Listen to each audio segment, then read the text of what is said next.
It's been nearly a week since the iconic Stan Lee died. Fans around the world and here in Knoxville continue to honor his legacy. Today, dozens of people headed to the Knox Nerd Comics Show. And as visual storyteller William Winnett shows us, Lee's legacy lives on. Stan is iconic. He inspired multiple generations of creators now. He created not just characters, but ideals.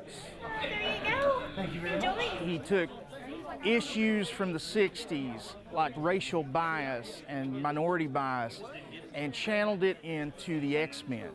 Took a weak, geeky kid and made him Spider-Man. What Stan truly wanted to do was really inspire the meek and the timid and the disenfranchised.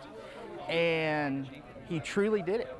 Even at 95 years old, he was joyous for the fact that fans adored him as much as he adored the fans. Did you get my good side? They're all good.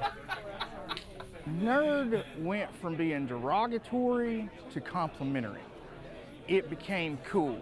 It just goes to show how the culture has grown from being this small paradigm of close-knit fans that at times felt like outsiders to now being